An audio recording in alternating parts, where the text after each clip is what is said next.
नमस्कार, मेरो नाम गोकुल खनाल, टेक्निकल गोकुल खनाल च्यानलमा तपाईलाई स्वागत छ। आजको यस भिडियोमा चाहिँ तपाईहरुलाई टिभी माउन्टेन कसरी फिट गर्ने भन्ने विषयमा सम्पूर्ण जानकारी दिनेछु।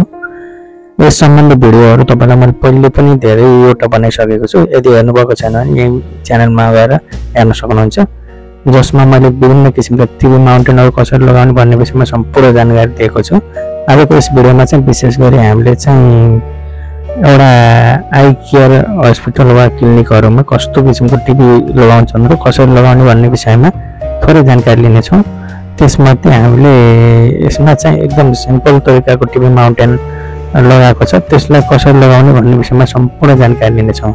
यहाँ देख्न सक्नुहुन्छ टिभीहरु धेरै किसिमका हुन्छन्, त्यसमध्ये पनि सानो सबभन्दा सानो यहाँ चाहिँ हाम्रो 16 इन्चको टिभी लगाउन गइरहेका छौँ। त्यसलाई हामीले लगाउँदाखेरि के कुरामा ध्यान दिनुपर्ने हुन्छ भन्ने कुरा सम्पूर्ण जान्नेछौँ र त्यसमा पनि हामीले कुन किसिमको स्क्रुहरू युज गर्ने, कस्ता कस्ता स्क्रू हुन्छन् भन्ने विषयमा पनि थोरै जानकारी लिगौँ।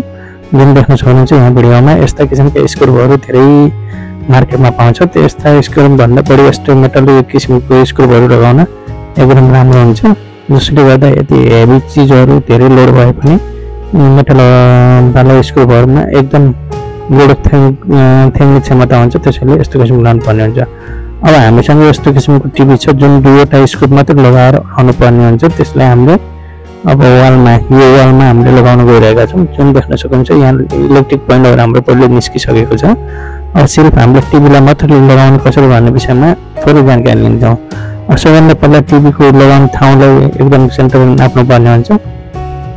अरु टिभी हो भने 5 फुटको सेन्टर पारेर लगाउनु पर्ने हुन्छ। यो चाहिँ हाम्रो बसेर आँखा चेक गर्ने हुँदा टिभीलाई हामीले 5 फुट माथि राखेनौँ कि हामीलाई आवश्यक अनुसारको हामीले यहाँ चाहिँ लगभग 4.5 फुट माथि पर्न जान्छ। पहिला यहाँ राख्ने भनेर हामीले मार्किङ गर्दैछौँ। यदि पछि चाहिँ हाम्रो नाप्दाखेरि यहाँ नभएर अर्को ठाउँ जुन यो हाम्रो होर्डिङ बोर्डको बिचमा यहाँ चाहिँ राख्ने कुरो हो, त्यही अनुसार हामीले टिभीलाई नापेर हाम्रो मार्किङ गरिसकेका छौँ र ड्रिल गर्न गइरहेका छौँ।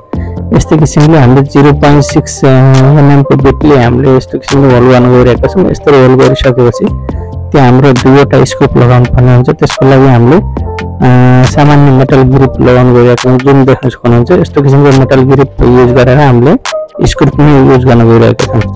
तपाईहरुले चाहिँ नर्मल सेतो ग्रिपहरु युज गरेर पनि गर्न सक्नुहुन्छ, किनभने यो सानो टिभी हुँदा त्यति ठुलो डर हुँदैन।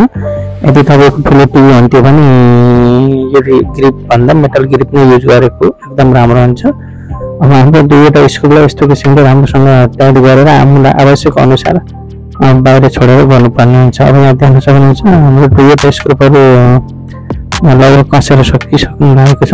अब हाम्रो यहाँ चाहिँ एउटा स्क्रूप अलि हेभी भएकोले अलि कस्न मिलेको छैन, किनभने हाम्रो यहाँ मैले अलि लामो स्क्रूप युज गरेको थिएँ, त्यसैले गर्दा अलि मिलेको छैन। फेरि त्यसलाई निकालेर मैले अर्को स्क्रूप युज गर्न गइरहेको छु। तपाईँहरूले पनि अब यहाँ टिभीहरू लगाउँदाखेरि कस्ता स्क्रूप लगाउनु भन्ने विषयमा त जानिसक्नु भएको छ भने आफूलाई उपयुक्त हुने किसिमको स्क्रूप लिएर लगाउन सक्नुहुन्छ। अब स्क्रूपलाई निकालेर मैले हाम्रो यहाँ ठिक्क 2.5 इन्चको 3.5 इन्चको जतिको स्क्रूप युज गरेको छु।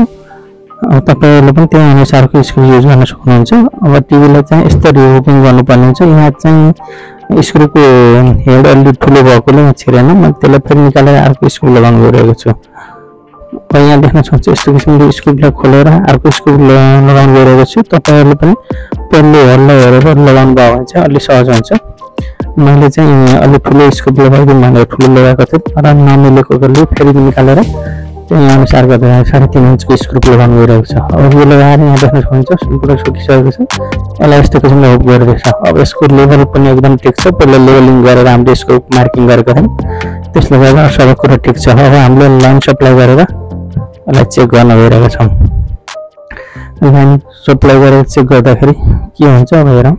यहाँ तारले थोरै व्यवस्थित गर्न गइरहेको छ। अब लाइन सप्लाई गर्न गइरहेको छ। यहाँ देख्न सक्नुहुन्छ लाइनलाई अब एकचोटि यस्तो किसिमले तारलाई घुमाएर व्यवस्थित गरेर लाइन सप्लाई गर्न गइरहेको छ। अब यसलाई यस्तरी अडाइदिनु गइरहेको छु। अब लाइन सप्लाई भइसकेको छ। अब यसको टिभीले अन हुँदैछ। टिभी अन भयो। अब यस्तो किसिमले टिभीले सबै कुरा एकदम ठिक छ। यस्तै गरी तपाईहरुले पनि आफ्ना आवश्यकता अनुसारका टिभीहरुलाई जुनसुकै ठाउँमा जस्तो किसिमको टिभी माउन्टेन पनि यस्तै तरिकाले राख्न सक्नुहुन्छ। हेर्न सक्नुहुन्छ सबै कुरा